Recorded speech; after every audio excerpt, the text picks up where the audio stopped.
Hey everybody, Yvonne here with the Vonster vlog, and I just dropped my poi. But today's video is about poi spinning. And this is an introduction. If you have never spun poi before, hopefully this will help you. But also, you'll notice the title says plus size poi. That's very silly because you don't have to be any size to spin poi. You don't even necessarily have to have arms because you can just hold it with your toes and play with your feet. I am practicing with that. But I know that from personal experience, I have sometimes felt like things were inaccessible to me because of my size, or be like, oh, I can't do that. Like that's for fit skinny people or fit healthy people, or whatever you've got going on internally. You can be any size and spin poi.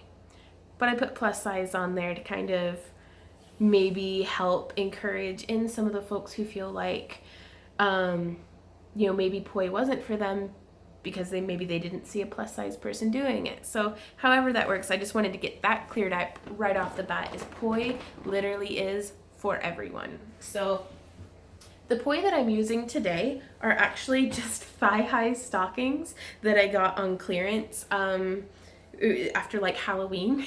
That's the colors, with a youth tennis ball on the inside. It's like a regular tennis ball, but a little larger maybe, and much, much softer, which that's great because it doesn't hurt as bad whenever it hits you. You can also use a sock with pinto beans in it. Those are really nice because the force like dissipates.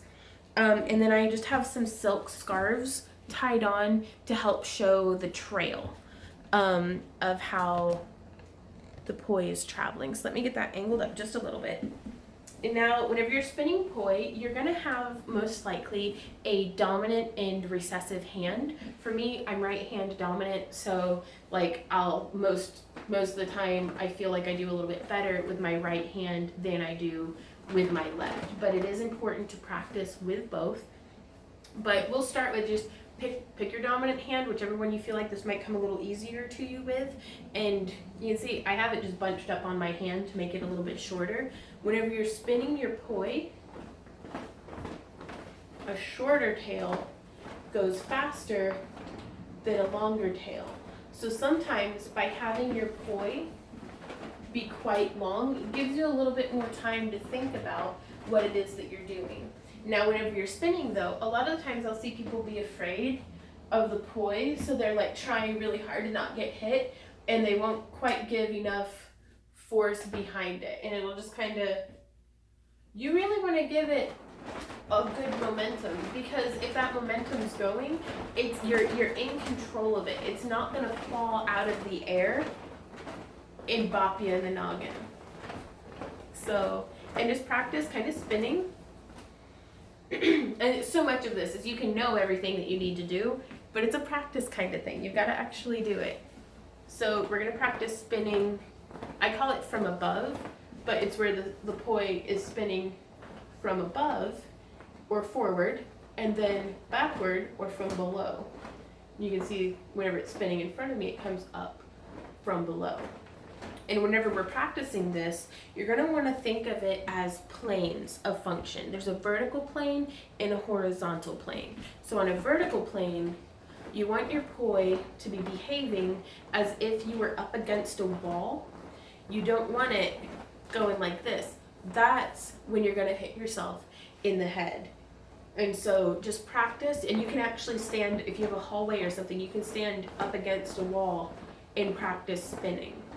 And then there's also on a horizontal plane like this, or a helicopter. So you could think of it in terms of a propeller in front of an airplane, or a helicopter above your head.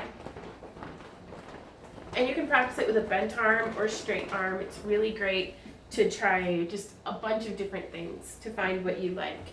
And then you can practice that same thing with the other hand. So you want to practice building up that brain poi awareness, and then you can practice with both. And again, if you have a hallway, I recommend standing in the hallway and just like practicing keeping them in line, because if you start getting wonky well, interesting things will happen with the veil, but it's whenever you come out of plane, I have found most often than not whenever I'm teaching, that wonky, weird things will start to happen whenever you start trying to do some of the different tricks and movements. So again, we'll be practicing spinning forward, and you can have your elbows bent and at your waist, or you can have your arms out straight. It's going to work out different parts of your arms either way. And then also, you can practice out at the side, and then just turn your body.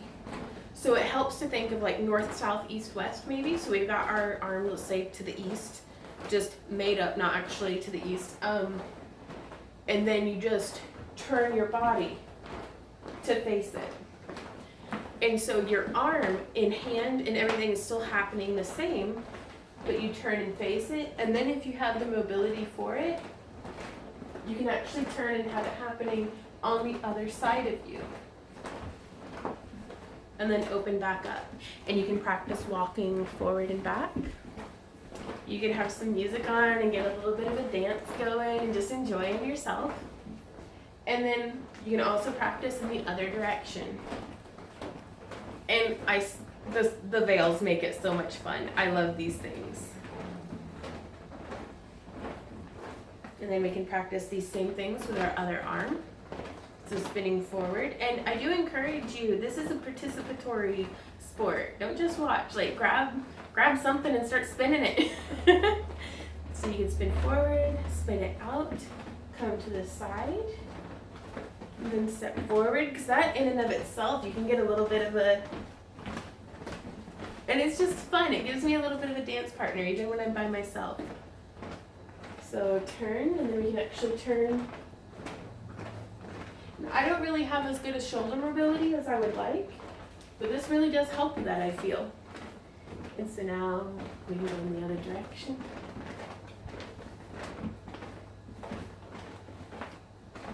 Really gets a good stretch along the back of our deltoids. And so now we can try both. Walking forward and back. You can kind of do a little step hip bump if you're into belly dance. We can turn, forward, and turn. And now we can practice alternating. You can see instead of having them happen at the same time, I'll do from the side as well. Instead of having them going identical to each other, we can now alternate.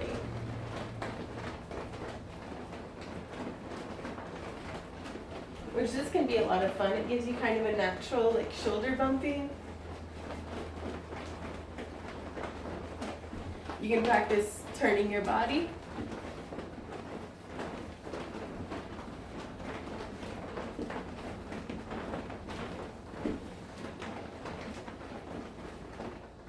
And now we're going to bring it into the first move that I'm going to introduce to you guys today beyond just basic spinning.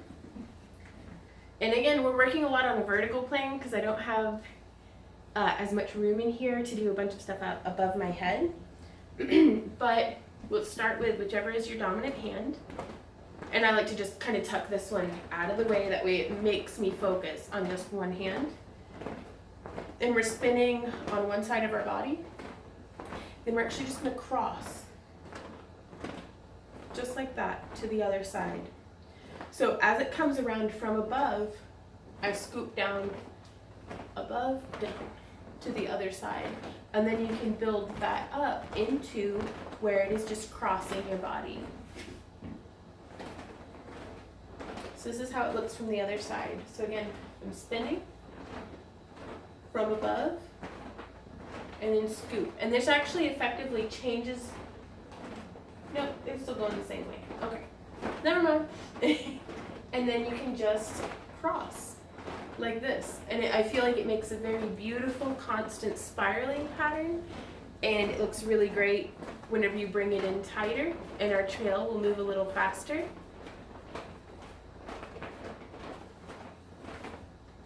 Or you can go very slow with it and make a very large, fun movement. And now let's practice those same things on our other arm.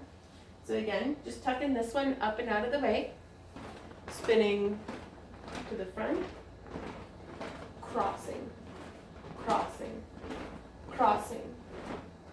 So spin, and you can cross and then spin over here for a minute too.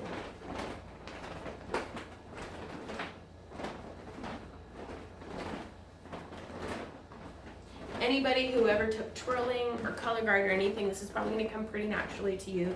But if you were like me and had 2 left feet and were in marching band and super strict, like stoic, sometimes breaking out of that movement that we're used to can be the most difficult thing.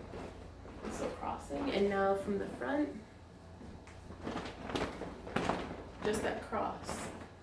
Scoop around. And you can have it be however strict and in your wrist as you would like. This is a really great wrist movement, or you can do it more in a full arm movement. Whatever feels good to you. That is the most important thing about this. This is an expression of your inner emotions, artwork, all of that stuff. It's your movement being expressed. So, and now we can also do them both. It's a little bit more advanced. So let's see, got this one wrapped around, and have your arm out and just practice being around that arm. From the front, from the side. You can see just scooping around. And now we can practice that with the other hand. Oops, sorry, hit the tripod. Just coming around.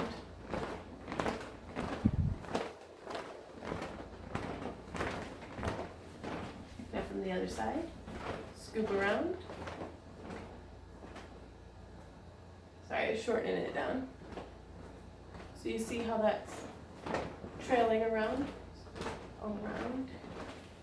And already you can really feel this through your arms. It's getting your movement. And all of this so far could have also been done if you're sitting on like a stool. Maybe if it has a swivel top, you could practice moving your body a little bit, but you don't have to be standing for this. I like it. It gives me a little bit more of a range of motion, but I have a friend who spins poi beautifully from her wheelchair. And she'll actually like do along her spokes, little glow sticks on the wheelchairs. It's so cool. But so now, we can take this and we have them spinning forward. And you kind of, I do them at the same time. And then I think that generic like karate movie noise, that hyah, you know, and cross. So the veils make it a little bit more complicated, but you're basically just crossing your arms. Cross, cross, cross. So you're scooping on either side of you. And so you can bring that into an alternating beat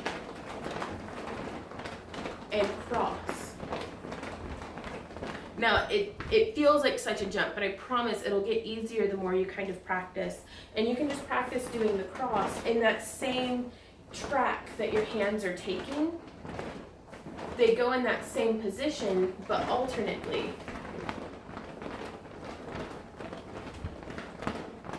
So to break it down very slowly, I'm actually going to get my tails bound up so that they don't get tangled, is we're coming in and I'm going cross across. So it's actually harder without the veils. So I actually cut this one a little wider when I have the veils on.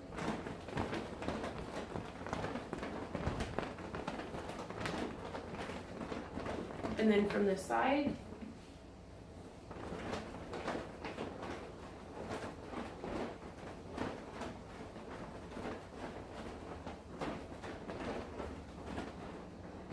I really wish I were better at explaining this, but there are some really good tutorials out here on YouTube as well. But I just wanted to introduce you guys to the concept a little bit.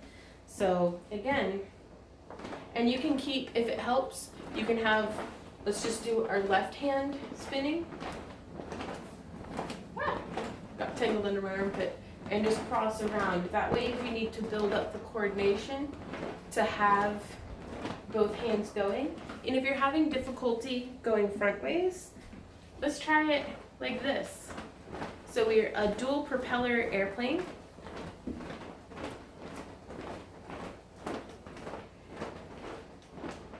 And you can see just spinning front and back. So let's try it with just one hand.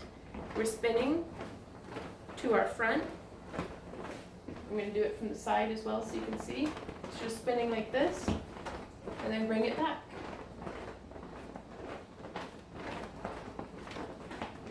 Just forward and back. And then this one really, I feel like, works out because you're keeping your arms out straight.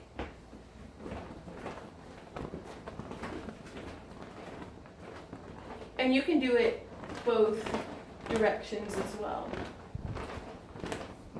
But the more you do this, the more intuitive your body will become in kind of just knowing the physics. Like, it'll happen. It'll come with practice. Put on some of your favorite music before you know it. Half an hour, 45 minutes later, you're getting it. You're getting it. Like, you have to kind of, the hardest part I found for me and for a lot of the adults that I've taught how to spin poi at different festivals and conventions is it's not about learning the tricks and learning the different movements. It's about learning how to let yourself play again. That's the number one thing about this, is getting you to kind of lay back a little bit. It's not about doing anything other than just standing here having a good time. So hopefully this helped you guys loosen up a little bit, have a good time, stretch your neck, shoulders, and wrists, get your play on. And so if you guys have any questions, comments, or ideas, please leave those down below. I'd love to hear from you. If you have any requests for future tutorials or future tricks that you would like for me to try out or for me to learn, because I still, for as long as I've been spinning poi, I do not know a whole lot of tricks and different things. I just know what I like to do that's fun, that feels good, and that's what it's about for me. But your poi experience is going to be your poi experience. So it's going to be exactly what you need and want it to be. Hopefully, ideally. So thanks again for hanging out with me, you guys. Links for all my social media and my fitness pal and different things will be down below, so that if you would like to join me for my weight loss adventure, and actually sustainable lifestyle transition, please consider subscribing and just hanging out with me more often. So thanks, guys, and I love all of y'all. Give yourselves a big hug for me, and bye. Happy spinning.